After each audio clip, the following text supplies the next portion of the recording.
everybody, I am back with another battle report wearing the same outfit from my LVO video. Not sure how that happened, of course. I'm certainly not recording these on the same night to get rid of my backlog or anything. But this time I'm bringing you a battle report, just a local game, playing some Unmasking against Tim, one of my acquaintances. Everybody in my local meta is getting ready for Rumble on Route 66, which if you're in the US is one of the bigger Infinity events going on. I think they're going to have, I don't know the count, but quite a few people. So we're all practicing the missions for that, one of which is Unmasking. I actually used to hate Unmasking just because of not an RNG element, but like a guesswork element, because you have to guess which HVT of the three is the designated target. If you get it on the first guess, you're at a pretty big advantage. Obviously, you're still incentivized to flip the consoles and kill the other decoy targets, but you do get a big leg up if your guessing skills are on par. The reason I kind of got over that is because there's a lot more skill to placing the HVTs than you would think just reading the mission. So I've come around a little bit, and I like that there's lots of things to do. There's room for skill on both sides. It's a very active mission, so I've certainly come around on it a little bit. All right, so here is the table that we played our game on. This is a beautiful table owned by one of the other locals, gentleman by the name of Ethan. A lot of it is custom stuff. All of this has like LEDs in it that you can work with a thing that goes on a keychain. It's a really awesome table. For my money, a little too vertical on this setup. You can see, you know, like right around here, that these things go up pretty tall compared to the rest of the table. And I think if we go to the next picture, you can see that a little bit more. They're quite, they're like, you know, a little over 2 building height over the battlefield, and then because there's so many other rooftops, and then the middle is pretty open, you can have a very commanding line of fire there if you set up on that side. So I lost the lieutenant role. Tim decided to go ahead and take the first turn, which that's another reason I like Unmasking, is that it's not clear if you should just go first or second. You get different things going different times. Overall, first is a little bit better, so I definitely agree with that call on his part. I, of course, had him deploy first, and you can see him on the far side there. The reason I took the side that I did is because when measuring deployment zones, I could forward deploy models just on top of the building, which, as I said, gives them a pretty commanding line of fire. So Steel Phalanx, not really known for snipers so much, but I certainly have some. So I wanted to make the best use of that. So we're going to go through deployment here. We have Alki and friends hanging out on this rooftop, all prone. We've got a couple net rods here that stuck their landing. A little bit of a risky placement. A bad backscatter, I think, could have killed them. And then if they scattered forward, like, you know, around here or something like that, they're really sitting ducks. But they both landed, so no harm, no foul. And then we have a Dactyl Doctor right here, just ready to fix people up if need be. And then a Flash Pulse bot right over there. So some stuff that's going to be AROing for the center console, but by and large, most of these guys are just kind of hanging out. So here's another shot. You can see that the other Flash Pulse bot is in the back here, again overwatching the center console. So trying to keep a lockdown on that one, which I don't particularly mind, because it's not like I need to get to the center console before any of the other ones or anything like that. So nothing to really worry about there. So in this picture, you can see 2 of the HVTs that Tim has placed. One is here, and then one is here. Sorry about the focus on my camera. Both of these are kind of in the open. The one on the right is, you know, behind like a pillar or something, but not too much. And then the other one is just kind of tucked into a corner, but still pretty easy to get to. Generally not what you want to be doing when you're placing your HVTs in this mission. You want them to be pretty well defended from the front. So you want people to have to come from the flank or come around the back. Another shot here. So this is going to be the last HVT. I believe this is like Achilles or something, but today he is a valuable target, so we're just keeping him there. And then this is the only thing I didn't really get that great of pictures of, so I'm just going to skip back here. But there is a Thorkite another Thorkite fire team with Thrasymedes right around that area. And then you can see them a little bit, but on top of this building is where the Myrmidon Link team went. So that's where everything is on the Steel Phalanx side. So going over to Tohaa, my standard deployment so far, and I might make a video talking about this a little bit. I don't know if it's like a tactic quite so, but it's something that I've noticed is pretty effective in a lot of missions, is just to stay very safe.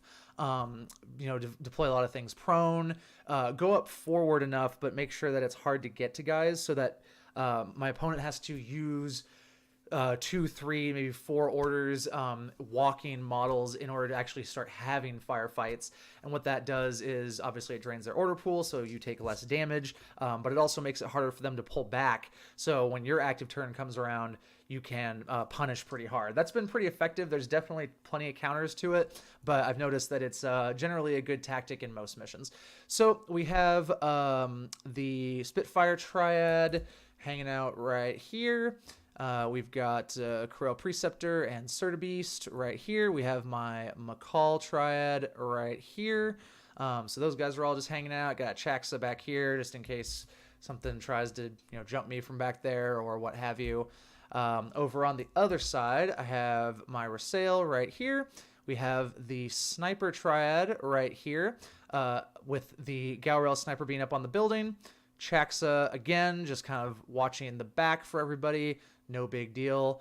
And I think that's pretty much all the active deployment models. So I will say that I make a mistake in deployment here with the Sniper.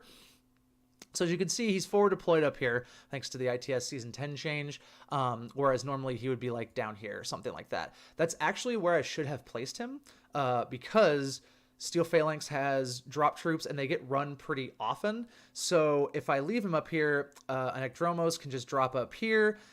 Because it has martial arts and it's not in line of fire, these guys can't help the Galrail out in any way. Like I can't do an engage or anything like that. And then what would happen is the Ekdromos would almost certainly kill the Galrail over time. It would take some orders, but it would kill him, and that would kind of render ineffective the sniper perch that I've gotten. So if I just started him on the middle building here, then easily could have just walked up with 1 order and then start shooting, and that is much safer. So that's something I misdeployed on my side. We'll go over here. So I have a mine right here. We have the actual Liberto right there, and then this is one of my HVTs, not the real one. She's just kind of hanging out in the open, doing nothing. We have another HVT over here of mine. That is the real one, on the far left. I placed him there because he has excellent blocking with the wall and the boxes and everything like that. And there's also nothing that Tim has over there. The only thing that's in the area is one of the Flash Pulse remotes who cannot kill the HVT. So that seemed like a good place to go, because even if it does get discovered at some point, it's gonna have to hoof his army over there a little bit, and I might be able to defend it. And then this is going to be the last HVT on the extreme right hand side. This is one of the advantages of deploying second in the mission, is you get to see where your opponent is kind of concentrating their forces. Are they bunkered up? Are they spread out? If they're bunkered up, you spread out the HVTs. If they're spread out, you bunker up the HVTs, so you can get some good things going there. All right, so we get into Steel Phalanx turn 1. I, of course, blow a command token to reduce the main group by 2 orders. Just don't want any of those Thorkites or anything like that running wild all over my my backfield or anything. So Thrasymedes and friends just start moving out and heading up my right-hand flank, like you can see here. And then they just kind of stand around, and one of the Ekdromos, whatever, comes down. So he originally lands here, sticks the landing, no problem. My mine goes off on him. He passes the arm save, disappointing. And then he just super jumps down to the floor and hangs out. I don't see him yet, so I don't have any AROs, so nothing really going on. Gets another order, moves forward to be able to see the Liberto. I could hold with Sixth Sense level 1, which is what I probably should have done. I forget that he has that because it's not a very common ability. But Does deliver to a 6th sense level 1, or am I making that up? I think he has 6th sense level 1. If not, ignore that. But anyways, I decide to just lay a mine as my arrow. So there was a mine pretty much where the dogged token was. The Ecdromo shoots its chain rifle. I take a wound, go dogged. So no big damage done there to me or anything like that.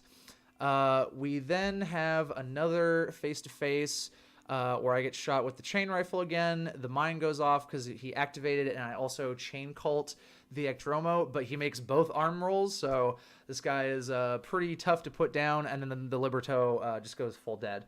And then I believe the Ecdromo hacks the console with another order and guesses the far right HVT, which I reveal is not the designated target. All right, so we go over here. The Thorakites start getting some orders again. They kill the decoy on the right-hand side, so that's a point there. And then they go ahead and flip the console, which is going to be like right under here, something like that, guessing the far left HVT, which is the actual designated target. Yes, these are just some shots of what was going on. Okay, so then another Ecdromo walks onto the table, doesn't land, and then has to go in a specific place because of the exclusion zone and all that kind of good stuff. So he just walks on. The civilian sees him and shoots with the stun pistol and crits, which is pretty funny because then it just blinds the Ecdromo, who would have otherwise easily taken out the designated target. Not with the data tracker. Oh yeah, I forgot to mention data tracker. So my data tracker is the Corel Preceptor, and Tim's data tracker was... I don't remember. I think it might have been Alki or someone like that. I think it was like Alki or Thrasymedes. One of the more important models. It's a little more capable. But anyways... So I managed to blind the Ecdromos, which is going to keep my designated target safe for now. The Thorakite team kind of sets up defensive positions, or at least tries to. So this guy is watching the right approach angle. This guy with the HMG is watching the center approach angle. This guy's kind of watching both, and this guy's a little bit watching both. The problem is... that this guy is blocking this guy if I come this way. So I only have to deal with two models. And then this model's facing is more like this. So even if I come around, he still won't be able to see me because he's going to be body blocked by this guy. So tried to set up some defensive positions, but didn't do it quite correctly. And then most of the guys do not have cover as well. So I would have definitely tried to use the console or something like that to get some cover that way. Otherwise, they're a little bit exposed. The Ecdromo just gets another order and walks as close as he can to the civilian, who tries to dodge but fails. Just so I can get her away a little bit. So this is going to present a situation where the Ecdromo, if I come straight forward, can chain rifle or nanopulsar and hit whatever I'm going to shoot it with, as well as the designated target. So it's going to be hard to keep the designated target alive, which is something I have to consider. And then the other Ecdromo just kind of moves more towards the left over here, as you can see, not quite basing that left console and certainly not activating it, but just being in the area for backup. And then the Dactyl Doctor moves up a little bit just to get a little bit more involved in things. So nothing really major there. All right, so then we're going to go over to my turn. First thing I noticed is the defensive position for the Thorakite team is a little bit off, so I'm going to go and try to kill them. The Rasail starts getting orders from Group 2, including the Lieutenant Order, just spends one walking over, keeping out of line of fire, and then decides to break into line of fire. So the Rasail comes out just far enough to be able to see only this model. Remember, the guy behind him can't see because he's being body blocked. And then the Chaxa goes forward enough to see this guy and template this guy, but not be able to be seen by him. So this is a very powerful position for me, and I'm probably going to be able to get a lot of damage done. So I believe some of the models shoot and some of them dodge. I can't remember exactly which was which. I know Thrasymedes throws a stun grenade onto the Chaxa. So that was his arrow, and then the bronze guy, I think, tries to dodge or shoot or something at the Rasail, who shoots back at him. So that's the way the arrows went there. So the stun grenade lands. I failed a BTS save on the Chaxa. He's blind. That's fine. The viral combi and the flamethrower managed to kill Thrasymedes and the bronze guys. So we're down to 2 people in the fire team already, and I haven't taken any damage, which is very good. We get some further orders, and I try to pull the Chaxa back to here, but as you can see, he gets shot by something and goes unconscious. Not a big deal. He did his job, absorbed some bullets, all that good stuff. And then the Rasail manages to kill the remaining 2 members of the fire team over a couple orders. Takes a wound in the process, but I don't believe loses the Symbiont. Nice trick you can do with the Rasail there. So I've managed to wipe out that fire team, which was the only one that Tim had really developed on his turn in terms of board position. So that's looking good for me there. I'm managing to kind of hold my deployment zone and push him off of the center. So having done that with group 2, we go into group 1, and I just start moving forward with the Spitfire triad. After looking at some other things I'd like to do in the turn with the orders, I decide to just do a frontal approach with the Galrail because it's going to save me like 2 orders, because Galrails are slow. They're 4-2. If the designated target dies, that's fine. It's not being killed by the data tracker, so it is points, but it's not an insurmountable amount of points. And then my hope is that because only 1 console has not been activated by Steel Phalanx, and there's still a decoy left to kill, that I can keep those things alive, but grab all the consoles, grab all the decoys, the designated target, all that stuff, and then pull out a big win that way. So we get over to the left-hand side. The Galrail is able to see the Ecdromo. I decide to shoot him with the Spitfire, even though it's at a 0 band, just because even though the pistol is going to be at a plus band, I'd rather have the extra 2 dice and the extra 2 damage. So the Ecdromo responds with a chain rifle because I have worse armor than BTS.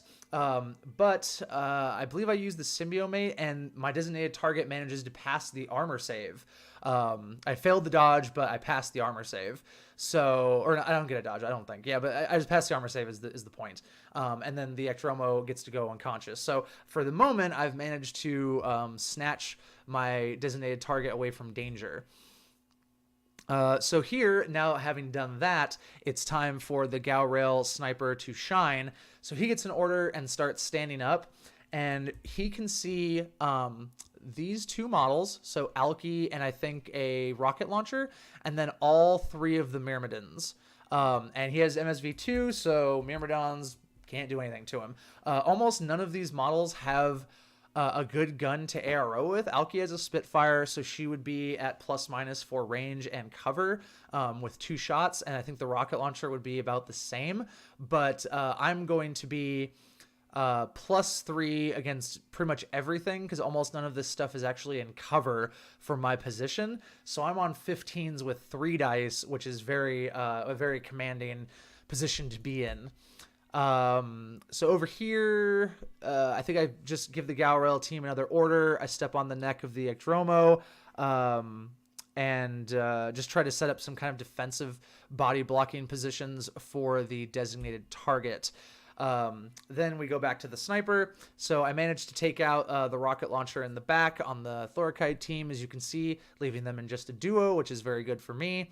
And then I managed to take out 2 of the Myrmidons, including the officer, I believe. So that gets rid of, eclipse smoke and things like that. All of these models were pretty much doomed. All they could do is really dodge, especially the Myrmidons, because they only have like chain rifles and stuff like that. So it was basically just shooting fish in a barrel. It would be 1 order, put all 3 bursts into a model. It definitely dies. Do it again, do it again. So I managed to do a lot of damage to Tim's order pool and his list with this turn. And then here are, hold on, so I'm skipping ahead a little bit. Another casualty that happened was the Spitfire, the Galrail Spitfire, as it was moving over to the designated target, managed to kill the other Ecdromo, so the one that was by the console. So that thing is dead as well. And that was pretty much all the kills that I got during the turn. So you can see here that what happens is Tim starts his turn. I think he moves everything into combat, consolidates combat groups because he's missing a lot of guys. Not in loss of lieutenant or anything like that, but definitely down a lot of orders. And then after looking at the table, is pretty much just going to play for points at this section of the game. So the remaining Myrmidon climbs down a ladder to here. Then cautious moves across here so that the Galrail doesn't see him because I was turned around. And then just kind of, instead of going this way, goes this way to get behind my triad because they were all facing frontwards. And chain rifles everybody. So hits all three as well as the designated target. So the Kumatail goes unconscious. The Galrail, I think, takes a wound or makes his dodge at -3 or something like that. The McCall makes his dodge at -3, and then the designated target again passes arm, so it doesn't die from the chain rifle. And then with guts, I turn the McCall and the Galrail around just so that they can be involved and actually not just get shot in the back for free. So I believe Tim is pretty low on orders after doing that. So I think he tries one more. No, I don't think he had another chain rifle shot in him, if I remember correctly. So he just stands there. Might have moved some other models, not 100% sure, but nothing happens. I don't lose any guys. Nothing happens with the scenario or anything like that. So we go over to Tohaa turn 2. I again need to get the designated target out of danger, and this time because the Ecdromo has his back to my deployment zone, it'll be much easier. So I just give a couple orders to the Corral. They move up. I put a Pulsar and some machine gun into the Ecdromo's back, easily kill him. So there's nothing that's even remotely close to my designated target at this point. And that is actually the end of the game. At this point, Tim chose to concede the game to me. Looking at the points afterwards, he would have been in retreat. Oh, that's right. The other thing he did on his turn was he stood up Alki and tried to have a go at the Galrail sniper. She's just in a duo, so she's by herself. So she was burst 4 ±, which I think is 12s or 13s. I don't remember her ballistic skill. I'm burst 2 on 12s because of range and cover, but I believe I just managed to win the face-to-face roll and blew her face off. So in Tim's third turn, he would be in loss of lieutenant, and he would also be in retreat because all that's left are the net rods, the Rems, the Dactyl Doctor, and I think one Thorkite. I think that's enough for retreat because the Thorkites are cheap. But in any case, he chooses to concede the game. I think I would have gotten a full win even if he was going to be in retreat on turn 3. At this point, I had not used any of my group 1 orders and had only used 2 of my group 2 orders.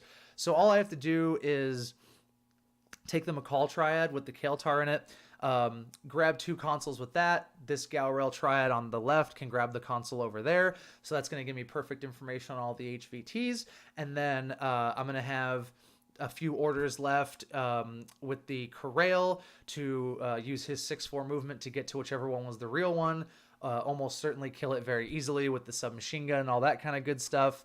And then I can just use the Galrail sniper or the McCalls or whatever I need to get the remaining decoys down, and that would also leave me in control of all the consoles and stuff like that. My data tracker would not. I'm looking at it on Comlog right now. My data tracker would not be dead at the end of the game, whereas Tim's was. All that stuff. So that almost certainly would have been a 10-1 because he did kill. Oh no, it's kill more decoys. So I think it would have been a 10-0 then. Or a major win of some kind, unless the dice went completely insane.